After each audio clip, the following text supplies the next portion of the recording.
السلام علیکم ورحمۃ اللہ وبرکاتہ۔ مفتی صاحب، یہ جو تراویح کے درمیان میں 4 رکعت کے درمیان میں تسبیح جو پڑھی جاتی ہے، اس کی کوئی دلیل ہے؟ یہ سنت سے ثابت ہے؟ اور کیا درجہ ہے اس کا؟ اور پڑھنا چاہیے نہیں پڑھنا چاہیے؟ تھوڑی اس کی وضاحت کر دیتے تو بہت اچھا ہوتا۔ جزاک اللہ خیر۔ وعلیکم السلام ورحمۃ اللہ وبرکاتہ۔ آپ نے تراویح کی دعا کے متعلق سوال پوچھا ہے۔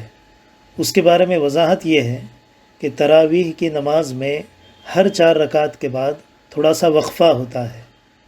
اس وقفے کو ترویحہ کہتے ہیں۔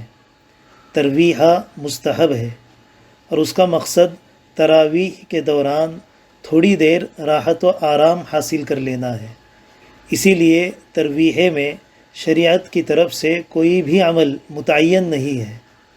اس موقع پر ہر نمازی کو اختیار ہے کہ وہ انفرادی طور پر کچھ ذکر کر لے، تیسرا کلمہ پڑھ لے، درود شریف پڑھ لے، استغفار کرے یا دعا کرے، یا پھر خاموش رہ کر اگلی رکعتوں کا انتظار کرے۔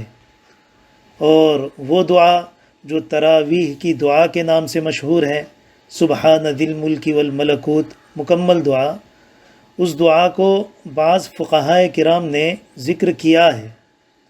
اس دعا کے کلمات میں تسبیح ہے، اللہ تعالیٰ کی تعریف ہے، جہنم سے پناہ مانگی گئی ہے۔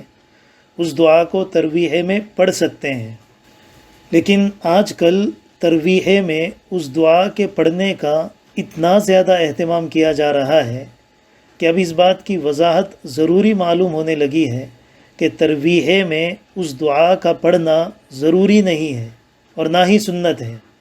مسجدوں میں پوسٹرز اور سٹیکرز لگائے جا رہے ہیں، اجتماعی طور پر بآواز بلند دعا پڑھی جاتی ہے۔ ایک صاحب آواز سے یہ دعا پڑھاتے ہیں اور باقی سب ان کے پیچھے دہراتے ہیں۔ اس دعا کے ساتھ ضروری کا سا معاملہ ہونے لگا ہے، جبکہ شریعت میں اس موقع پر کوئی ذکر متعین نہیں ہے۔ ترویحے کے متعلق ہمارے اکابر کا عمل بھی مختلف رہا ہے۔ حضرت اقدس مولانا رشید احمد صاحب گنگوہی علیہ الرحمہ کا معمول ترویحے میں سبحان اللہ والحمد للہ ولا الہ الا اللہ واللہ اکبر پڑھنے کا تھا، اور حکیم الامت حضرت تھانوی علیہ الرحمہ سے کسی نے پوچھا کہ آپ ترویحے میں کیا پڑھتے ہیں؟ فرمایا شرعاً کوئی ذکر متعین تو ہے نہیں، باقی میں 25 مرتبہ درود شریف پڑھ لیتا ہوں۔ خلاصہ یہ کہ تراویح پڑھنے والوں کی راحت کے لیے ہے، اسی لیے اس موقع پر شریعت نے کوئی خاص ذکر متعین نہیں کیا ہے۔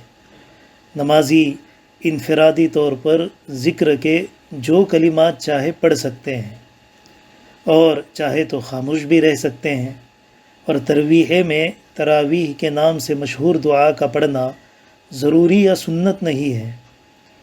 اس دعا کا پڑھنا ضروری معلوم ہو ایسا انداز اختیار نہیں کرنا چاہیے، اور کوئی اس دعا کو پڑھنا چاہے تو ضروری یا سنت سمجھے بغیر انفرادی طور پر آہستہ آواز سے پڑھ سکتا ہے۔